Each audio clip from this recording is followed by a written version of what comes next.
Ladies and gentlemen, each year the Charles Goodnight Gala proudly introduces you to the NCHA Hall of Fame inductees. In the Members Hall of Fame, we have Judy Armstrong, Bobby Cook,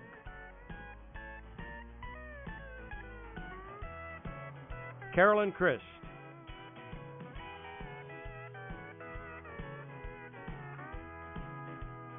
Don Neuenschwander,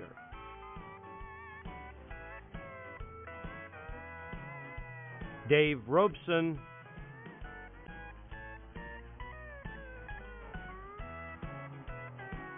and Mike Wells.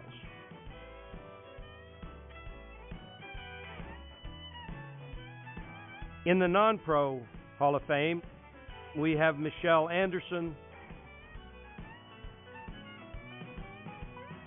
Bonnie Martin,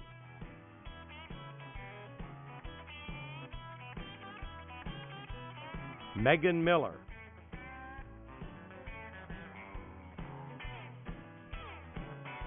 and Julie Wrigley.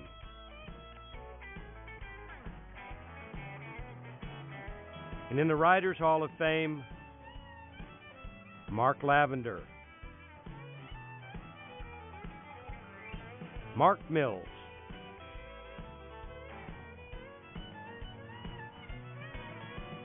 Jim Mitchell,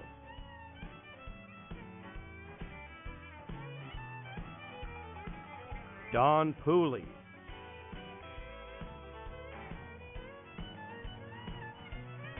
Matt Sargood,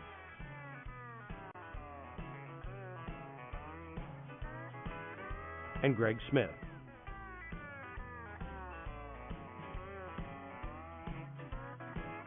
This year we have 3 horses: Copus Pepto, Miss Peppy Cat, Woody Be Lucky.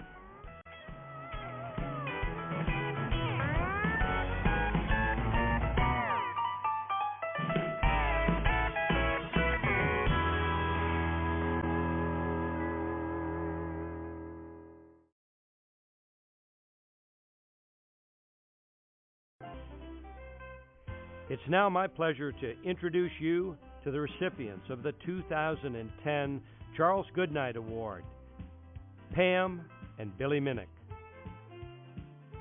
Time was when Billy Bob's Texas, the big-time country music venue and upstart symbol of the Fort Worth stockyards, had gone bust. Time for a salvage operation, and then some. Another Billy Minick that is, became the guy to perform that rescue. Some legendary accounts have Minick riding in on a white horse, just like in the cowboy movies, the stuff of legend. There wasn't a horse, though, but there was a loyal and true companion, and a beautiful one, Billy's wife, Pam Minick. Their restoration of Billy Bob's Texas since 1988 has become a linchpin in the region's interlocked economic engines of ranching heritage, tourism, and entertainment. Their grit, creativity, and plain old hard work is what is now a sustained accomplishment. And that led to them receiving the Goodnight Award for 2010. This award, a reflection of the lasting influence of the pioneering 19th century cattleman Charles Goodnight. Billy Minick found himself enlisted in December 1988 in the cause of saving Billy Bob's. He became its CEO. Billy as general manager and Pam as marketing director recognized a tall order, but decided to meet the challenge anyhow. Says Billy, I don't know if the work has really let up since. Developers Holt Hickman, Steve Murrin, and Don Jury had found their new ownership of Billy Bob's to be, well, a dicey proposition. Dicey at best. They pinned their hopes upon the Minicks. The Minicks dispelled rumors of a shutdown and engaged the press and the restaurants and the hotels and brought them on board. And they booked performers for affordability and potential trend-setting appeal. An appearance by Garth Brooks proved a turning point on the cusp of the 1990s country and western resurgence, one that gave rise to other artists such as Tim McGraw, Leanne Rimes, and Clint Black. The Minicks, though, had the vision to see a new wave rising.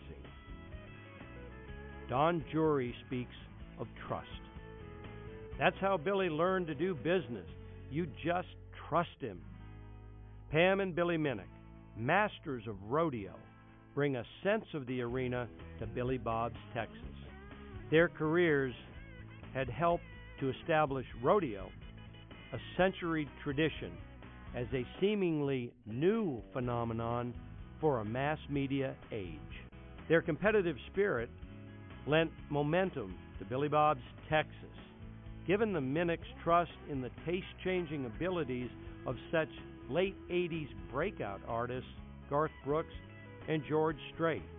The Minicks can speak fondly of celebrity figures, but with no trace of name-dropping. But the city-shaping hometowners are those whom the Minicks hold most dear. W.R. Bob Watt Jr., President Emeritus of the Fort Worth Stock Show and Rodeo, hails the Minicks' quote, dedication to promote our friendly Western way of life as a valuable asset. Billy Minick started out with schoolboy rodeo. Pam grew up in Nevada, a horsewoman since she was 9. Pam would lope her school days horse at a local ranch, which doubled as a contest site for the Miss Rodeo America pageant. Challenged to try the competition at 16, she became Miss Rodeo Nevada and Miss Rodeo America. The pageant brought experience in public speaking and marketing, and those shaped a broadcasting career that pointed her toward Fort Worth. Billy Minick's introduction to rodeo came via the Stock Show, a 1947 appearance by Hollywood cowboy Gene Autry. He became a recurring figure in the Minick's orbit. Billy tells us this: I got interested in high school rodeo and was the all-around high school champion. And boy, I loved that. Billy worked, meanwhile, at L. White's Boot and Saddle Shop, outfitter to many rodeo champions. Gene Autry would come in to have golf cleats fastened to his boots. Following military duty, Billy resumed a rodeo career. He characterizes his success as a matter of being around a lot of people who really, really helped me. Billy was working in North Dakota when a call came from an old-time customer from the Stockyard Saddlery. Again, Gene Autry called. It was 1968, and he had an offer to Billy to sell him his rodeo production company. I'll take it, said Billy. The rodeo company landed a berth at the Fort Worth Stock Show just 21 years after Billy had seen Autry's performance there in 1947. Eventually, Billy sold the rodeo company and first joined the newly opened Billy Bob's Texas in 1981 as a manager. In 1982, Pam and Billy met in earnest. Pam had come to Fort Worth to stage a rodeo broadcast. She recalls the first encounter with Billy as, like in the cartoons, when people love each other and the hearts come out of their heads. Charlie Guerin, a close friend, maintains that Billy Bob's owes its powerhouse presence to both Pam and Billy. The Minicks acknowledge it may be old-fashioned for a couple to share a career for so long. Settled on a 30-acre ranch at Argyle. The Minicks still take part in team roping. They keep 10 horses and occupy a cozy homestead on a hillside. Pam's Miss Rodeo America saddle rests on a balcony. Billy's Gene Autry saddle sits just inside. A monumental trophy is the head of a once famous rodeo bull of the 1960s, V61. One heck of a bull, Billy says. Billy Minick says he learned his most important lesson from Gene Autry. Autry told him this: "Don't be afraid to let him know you're having it." Sounds cryptic at first, but the meaning becomes self-evident. Radiate confidence. Pam's rodeo accomplishments have been enshrined in both the National Cowgirl Hall of Fame and the Texas Cowboy Hall of Fame. Pam and Billy are directors of the Fort Worth Stock Show, among other community institutions. Pam is a member of the North Texas Super Bowl Board. Such interest comes with the territory. "We're not special," says Pam. "We just try to live right, and we love Western heritage."